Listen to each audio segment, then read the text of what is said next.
lanjutkan lagi dialog terkait dengan KPK Ibu Kota atau KPK DKI. Saya kembali ke Bu Tata. Bu Tata, ini tadi kan ada banyak sekali penilaian terkait dengan keberadaan KPK DKI, dan tadi Bang Ucok memberikan garis besar bahwa Bu hati-hati dengan penerimaan pendapat daerah, pajak, kemudian pelayanan publik. Kalau nanti kita berbicara masalah KPK DKI ini, sebenarnya target kerjanya untuk kita bisa mengukur keberhasilannya seperti apa? Jadi tadi Pak Yasin mengatakan bahwa kalau pencegahan saja tanpa penindakan itu tidak akan efektif ya. Nah, sebetulnya begini. Bukan saya mengomentari KPK DKI-nya harus penindakan, kan bukan istilah lembaga penegak hukum. Bukan itu maksud saya. Pak. Kita itu KPK gitu. Iya, maksudnya Jadi kami menyadari itu. Oleh karena itu, dan tentunya bahwa masalah korupsi ini kan memang parah sekali di Indonesia ya, karena kita nilainya 37 dari 100 kalau dari Transparansi Internasional itu kan tidak naik kelas itu sebetulnya. Nah, oleh karena itu perlu usaha yang sangat ekstra untuk melakukan pemberantasan korupsi ini. Jadi apa yang menjadi ide gubernur atau menjadi inovasi gubernur atau bupati untuk melakukan pemberantasan korupsi ini tentunya memang perlu diberi ruang khusus sehingga kita korupsi ini bisa dihilangkan ya, bisa diperbaiki di Indonesia. Nah, kami bagaimana caranya menyadari bahwa pencegahan saja itu tidak efektif. Itu yang kami lakukan adalah dengan bekerja sama dengan lembaga-lembaga lain. Sekarang sudah dibuat komunikasinya. Kita punya MOU dengan KPK dan tadi bahwa kenapa tidak menggunakan KPK saja, karena KPK ada pencegahan. KPK itu sudah bekerja 3 tahun dengan pemerintah DKI Jakarta. Contohnya misalnya dengan untuk optimalisasi pajak. Tadi kan Ucok mengatakan bahwa pajak itu termasuk merupakan salah satu prioritas.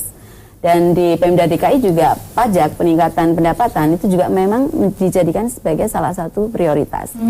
Nah, namun demikian 3 tahun bekerja ini sudah dengan berbagai cara ya. Itu kemarin berhasil meningkatkan pendapatan melampaui target ya, menjadi 103% kenaikannya.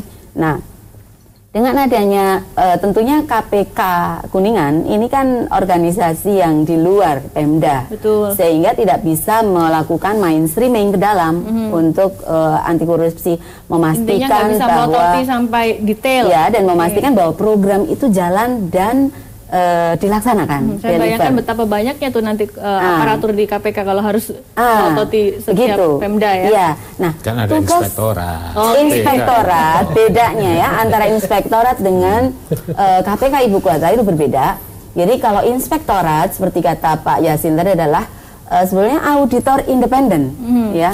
Auditor independen dia fungsinya adalah melakukan audit terhadap apakah misalnya ini programnya ini sudah sesuai dengan peraturan-peraturan yang ada, sudah sesuai dengan dengan istilahnya itu kalau sekarang sesuai justru atau tidak independen inspektorat itu yang sekarang ini, yang sekarang digarap di Kementerian Dalam Negeri, bagaimana agar inspektorat dan irjen itu independen, tidak tergantung pada kepala instansinya, gitu loh. Jadi bisa yang ingin saya katakan adalah bahwa inspektorat itu adalah auditor independen ya, artinya dia ingin memastikan bahwa prosedur itu sesuai dengan ketentuan ya. Nah, KPK Ibu Kota itu berbeda karena kita itu melakukan membuat inovasi-inovasi yang melakukan pencegahan dan memastikan itu berjalan. Artinya ya ini ruang-ruang yang belum atau tidak bisa dimasuki oleh inspektorat. Jadi misalnya menciptakan sistem ini Pak, misalnya menciptakan sistem Jakarta 1 dan memastikan itu tercapai. Inspektorat nggak sampai ke situ. Jakarta 1 kan memang programnya Ibu, bukan programnya inspektorat, Bu. Bukan. Jadi Jakarta 1 ini adalah sebuah sistem yang dibuat intinya bahwa ada sistem baru, untuk memastikan untuk tidak terjadi korupsi ya, pengawasan lebih kuat, kemudian masyarakat bisa mendapatkan akses yang lebih. Nanti Mas Usok bisa melihat misalnya nih apa namanya, kok ada potensi-potensi pendapatan yang hilang misalnya, itu nanti akan kelihatan dari situ. Pak Yasin ada komentar Pak? Ya, jadi itu kan kewenangan gubernur, bukan kewenangan dari tim ini. Maka untuk lebih jelas. Ketika itu diturunkan di tim ini Pak? Iya, tapi itu kan membantu gubernur. Yang punya authority dan yang punya istilahnya kekuasaan itu tetap gubernur, kan ini sifatnya membantu. Jadi tidak beda juga dengan inspektorat. Inspektorat itu kan ya membantu gubernur.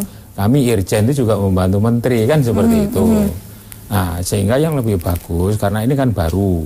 Kalau kami bekerja kan ada PP-nya, PP 60 tahun 2008 tentang SPIP, yaitu Sistem Pengendalian Internal Pemerintah. Ada audit kinerja, ada audit investigasi, ada program pendampingan di bidang keuangan, di bidang penyelenggaraan kegiatan di Suma Satker, itu ada semua. Nah ini agar tidak menimbulkan katakanlah apa itu namanya kritikan-kritikan dari masyarakat. Kritikan saya oke-oke saja, tapi akan lebih bagus dideklar programnya, disusun program kerjanya. Kalau masa jabatan gubernur 5 tahun, susun renstra dari tim ini, sehingga misalnya di-upload di dalam web, itu menjadi clear, menjadi transparan dan akuntabel kerjanya. Harus begitu dong. Sebetulnya apalagi salah satu anggotanya kan mantan pimpinan KPK, harus transparan dan akuntabel, dideklar kepada publik. Iya kan, begitu. Ini loh program saya disuruh membantu gubernur. Itu akan lebih fair. Keuangannya dari sini, misalnya sistem penggajiannya seperti ini, tidak ada sesuatu pun yang melanggar aturan pemerintah, itu akan lebih bagus gitu. Jadi program kami ini terkait dengan program-program instansi lain. Karena itu kan mungkin Bu Tata dilakukan. Iya, baik itu sudah. Jadi sudah declare ya Pak, declare kita membuat ada renstra, ada renja atau belum? Nah, ini permasalahannya. Iya, visi misinya juga ada visi misinya. Kita beri kesempatan Bu Tata Pak untuk menjelaskan. Ada ketika kita melaunching melaunching KPK Ibu Kota, ini kita sudah membuat kira-kira KPK Ibu Kota itu apa, kemudian prioritas programnya seperti apa, kemudian target-targetnya. Target-targetnya. Nah, itu bisa dilihat di mana, Bu? Gimana? Ini saya belum ada ini Bu. Jadi sambil membuka ini web saya. Ya. Kalau saya cari. Memang kalau di web segala macam itu mungkin belum ditaruh ya, itu teknis lah. Tapi bahwa kita sudah mempunyai istilahnya informasi tentang KPK Ibu Kota dan apa yang akan kita lakukan, itu ada dan kemudian kita sudah sebarkan di media sosial ya. Kalaupun misalnya nggak melihat juga itu mungkin terjadi. Nah, kalau format misalnya itu harus sesuai dengan misalnya output kerjanya seperti apa yang seperti dilakukan di SKPD ya, bahwa ini ada target capaian sekian seperti itu. Memang itu sedang didetailkan. Oke. Tapi itu nanti lambat laun akan dipublikasikan. Tapi ada 3 prioritas program itu kita sudah sebarkan. Saudara, yang menarik, walaupun namanya KPK DKI ini kepanjangannya adalah Komite Pencegahan Korupsi DKI, ada sejumlah pemberitaan yang mengatakan rupanya Wakil Gubernur DKI Jakarta Sandiaga Uno akan melaporkan 2 kasus, yaitu terkait dengan Rumah Sakit Sumber Waras dan juga lahan pembelian yang dilakukan oleh Pemprov DKI di Cengkareng. Apa yang terjadi? Bukankah itu sudah bukan lagi dalam tindakan pencegahan, ataukah memang betul itu merupakan kewenangan dari KPK DKI? Tetap bersama kami.